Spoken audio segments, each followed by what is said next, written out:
Thank you. So good to be here with so many talented, beautiful people. Harvey, that was Brooklyn, I believe. Washington Heights. This first one is called My Passage Through Puberty. I don't know about you, but my passage through puberty was like a bumpy, painful chariot ride through the pothole streets of Queens, New York. This chariot was pulled by the pretty petty girls of garage calendars and the centerfolds of Playboy magazines, usually stashed under my mattress. I recall my first sexual experience. I was being mauled at a very young age, and I was pretty terrified and clearly remembered I was wearing a sunsuit, a dark brown chocolate-covered one with a bright yellow bunny on it. So not being in leather, I got pretty scratched up. I suppose the dog was trying to mount me, but my parents didn't explain it that way. They avoided any sexual overtones, not only then, but a subject they avoided talking about the rest of their lives. So in this Catholic arena of my youth, the pubic area wasn't seen, touched, or even talked about. I think the nuns I had were direct students of St. Augustine. Somebody must have really pissed this guy off. He even made wet dreams a sin. Yes, I grew up Catholic, and I'm just getting over it. If it wasn't for nocturnal emissions, my chariot would have been left at the starting gate. I would have imploded. My first real sexual experience, I'll spare you the details, is enough to say it was by myself. I referred to it as safe sex. Before it was a social issue. Also, I didn't like rejection. I rarely reject myself. I didn't pursue a medical career despite the pleasurable experiences of playing doctor. Furthermore, I had no formal sex education other than those childhood outings. I was sexually dyslexic. As an immature, I became a virtual sexual basket case, even with my earliest girlfriends. Never with any sexual intimacies. It was more important to me that my gang met their approval. I never pursued girls, only when they showed an interest in me. After they confirmed they liked me, I soon lost interest in them. I guess I found it difficult to respect anyone that would like a person like me. Immediately after my first bisexual experience, meaning me and another person, a woman, not a man, even before the cigarette, I shared this intimate, tender revelation that she was the first. Her sensitivity overwhelmed me. Thank you, God, mister. I don't have to worry about catching anything. Thank you very much. I was so immature that fear, sin, damnation, purity, and ignorance were the guardian of my virginity. Good guardian they were. They protected me for 26 years. I was saving myself for what? Mostly so I would be a fumbling klutz when it came time to be a sensitive lover. I played a grown-up in my marriage as a sexually handicapped basket case.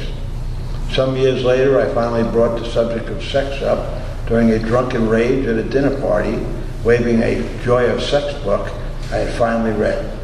There was one particular chapter that I perceived was written about me as an uninformed, dysfunctional sexual partner, unable to assist the nice girl wife that most of us were encouraged to marry. Why hadn't anybody given me that book? Like some book on sex could have unfucked my life, but more on that some other time.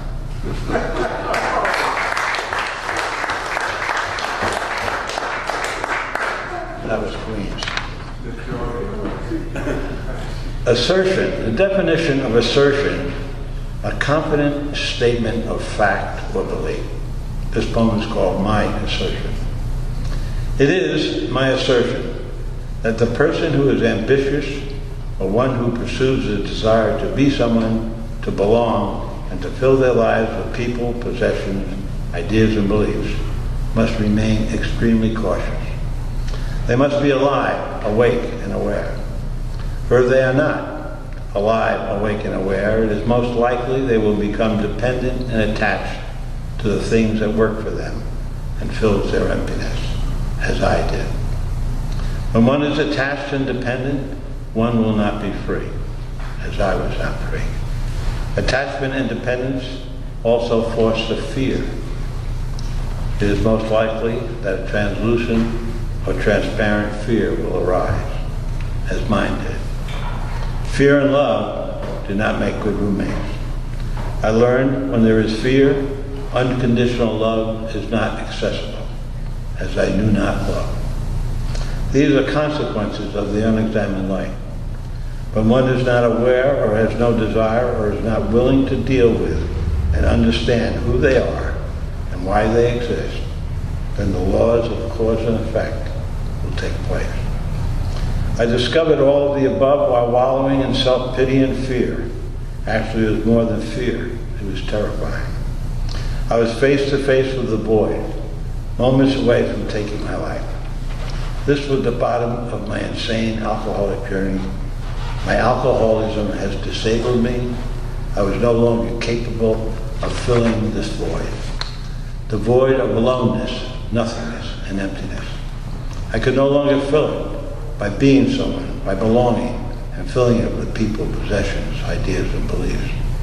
The fear, the terror engulfed me, and now the alcohol no longer worked its magical effect on my illusionary life.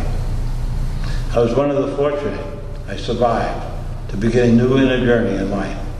It began with self-acceptance, then the process of self-knowledge, and lastly, the joys of self-discovery. During this new self-examining inner journey, I began to learn and understand more about the void and how it directs my life. Like an invisible engine or force, this realization began to influence and alter the impact on my life of aloneness, as the need to belong has lessened. On nothingness, although the need to be someone still often arises, it no longer shapes my life. And the emptiness is fading. I no longer use people, possession, ideas, and beliefs to fill me as before. The urge to possess people and things has lessened. Now I am more able to enjoy, care for, appreciate, and occasionally love what and who I now have in my life. I am more capable to remain open to further discovery. My hope is you ponder what I've said and realize one cannot get out of prison if one does not know they are in prison. Thank you for listening.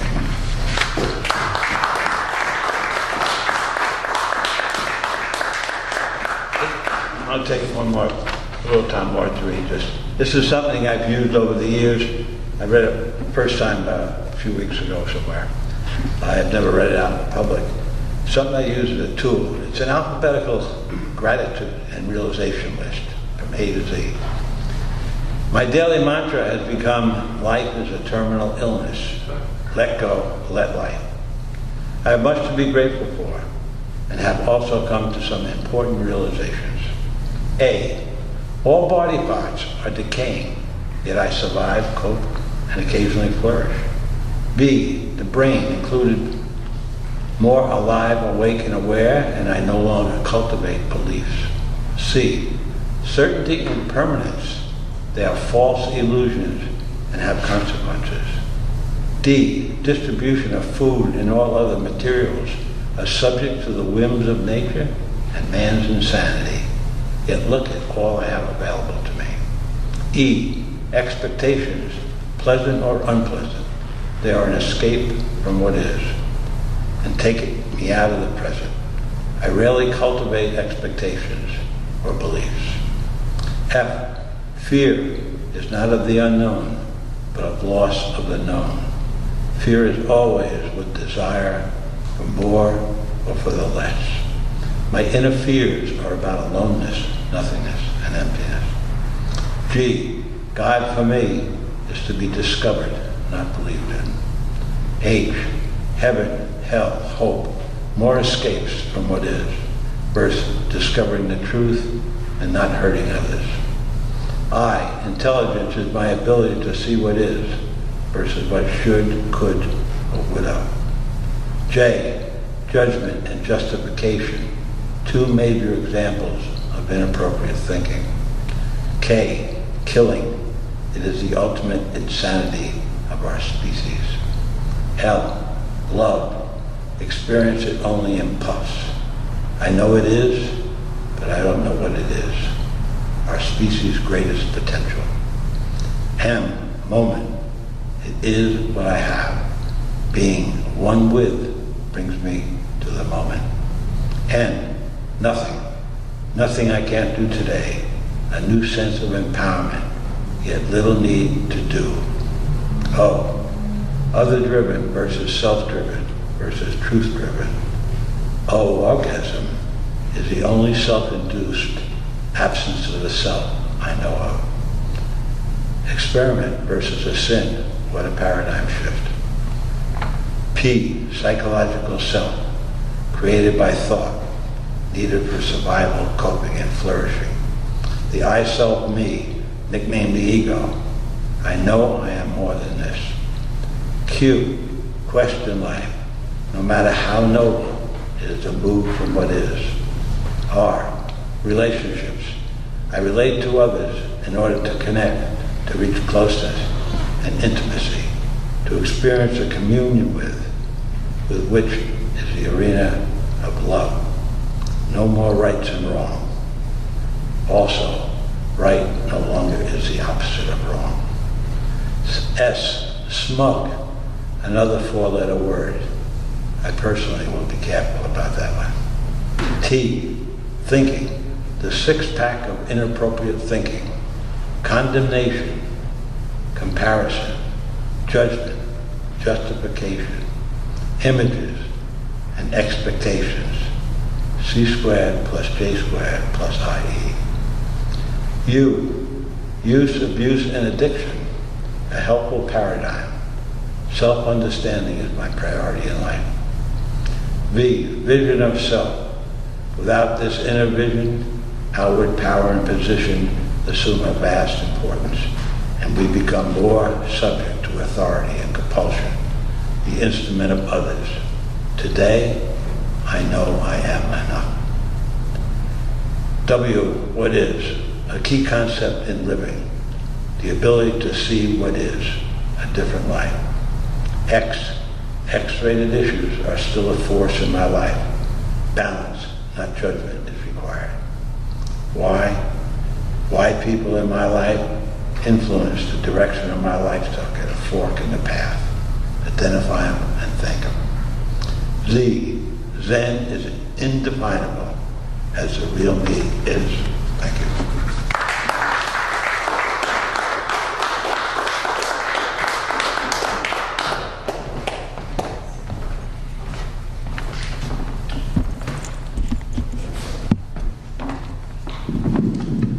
Thank you, Lou. Thank you, Lou.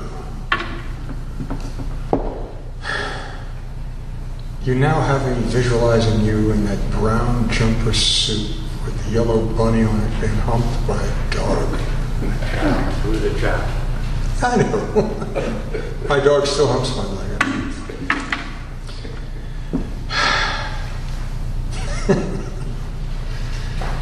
As I said, Lou,